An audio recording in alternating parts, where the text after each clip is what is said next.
Hi, everyone. This is the Double Take Podcast, and I am your host, Twaun X. And this is another episode of Did You Know? Today's topic is red meat. Is red meat good or bad for human consumption? Okay, guys, so I'll jump right in. What brought me to this topic is that there is a lot of conflicting information when it comes to diets. We've been prescribed diets from religious organizations to medical facilities, and all of it has been conflicting information based on everything. So today I decided to speak on red meat to inform you guys on some of the information that I found on my studies. So I'll jump right in. Most of my sources of information come from the International Agency for Research on Cancer, Harvard University, and the World Health Organization. Okay, so let's start with the positives. Red meat is a great source of protein. What is red meat? Red meat is going to be your beef, it's going to be your pork, it's going to be your veal, it's going to be your lamb, it's going to be your goat, it's going to be your horse. All of these would be classified as red meats, in contrast to white meats, which would be considered your chicken and turkey. Okay, so red meat is a great source of protein. It is a complete protein. It has all 9 essential amino acids. So that is a major plus right there, as that is pretty rare in our diets to find all 9 amino acids, which are the building blocks of protein. Red meat is also a great source of vitamin B6. It is a great source of vitamin B12. It is a great source of iron, and particularly hemi iron.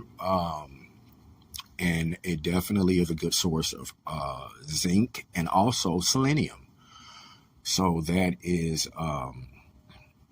some great benefits to eating this delicious meat that we all have been raised to love. And unfortunately, we were not taught correctly as far as the dietary consequences of eating red meat at high levels and consistently. So, based on the studies from the International Agency for Research on Cancer, this is a group that has done 800 studies over the course of 20 years in 12 different countries. And 700 of those studies were done on red meat, right? They labeled red meat as a group 2A carcinogen. What this means is that it is probably carcinogenic to humans if consumed, and is sufficient evidence of carcinogens in experimental animals. They also recommend that we avoid or minimize exposure to these substances whenever possible. I also want to go into the cardiovascular diseases associated with eating red meat, and specifically strokes and heart attacks.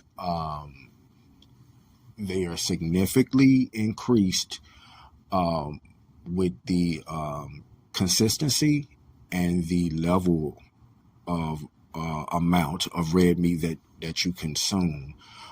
It'll kill you guys.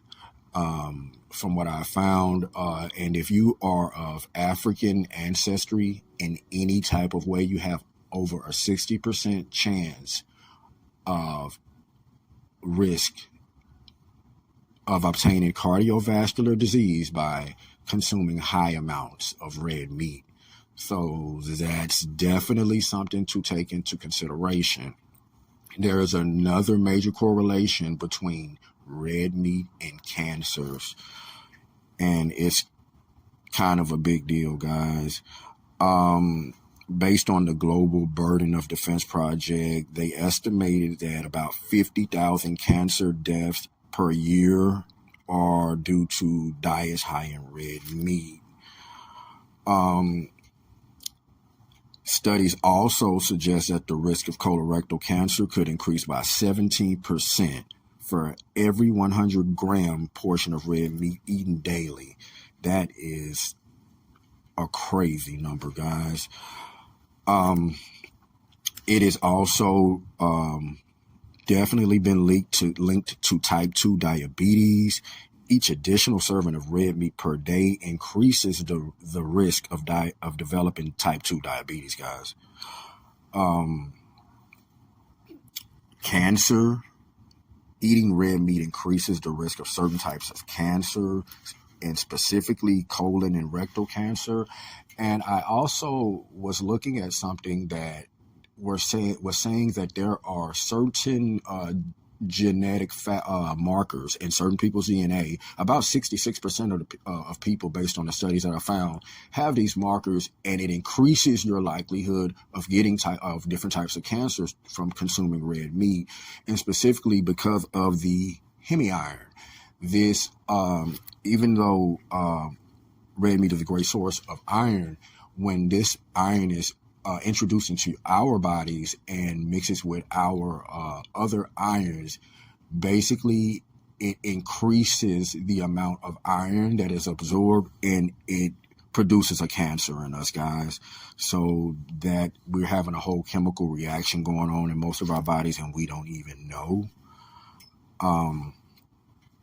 Eating red meat also increases the risk of dying early. Premature death has been linked to high consumptions of red meat, and all of these have been substantiated by Harvard University. Dementia. Regularly eating highly processed red meat increases the risk of developing dementia. So with this known information, I would definitely say that red meat is bad, and it is not for human consumption. Based on the Harvard Health Review and Dr. Hugh, Dr. Hugh tells us that yes, it is a great source of nutrients and vitamins, but anything that we get from red meat can also be supplemented through other nutrients such as nuts and legumes, fruits, vegetables, whole grains, low and non-fat dairies, nuts.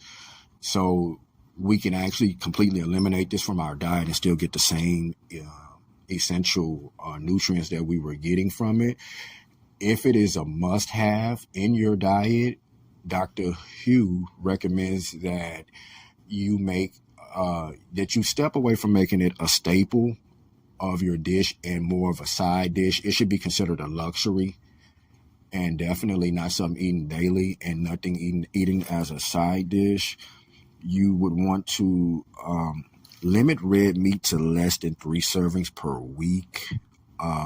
When it comes to the portion, you want to limit red meat to about 12 to 18 ounces cooked per week.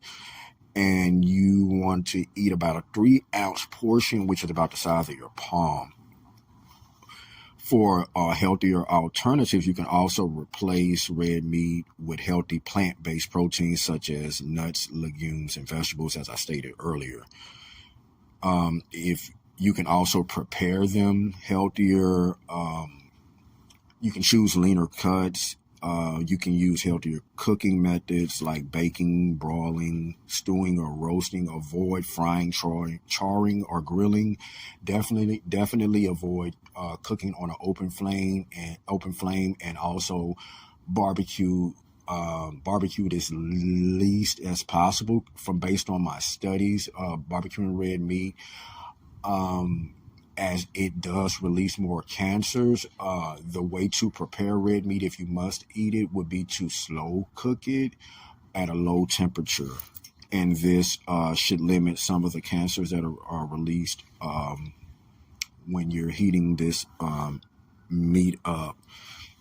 So based on my findings, guys, and this is again from the International Agency for the Research on Cancer, Harvard University, the World Health Organization. Red meat should definitely not be consumed by humans, as we do have other options, and the health consequences that come along with the benefits are just not worth it. And I believe that a lot of us are just uninformed about those. I hope that this has helped you, and have a great day, and stay tuned for another episode of Did You Know?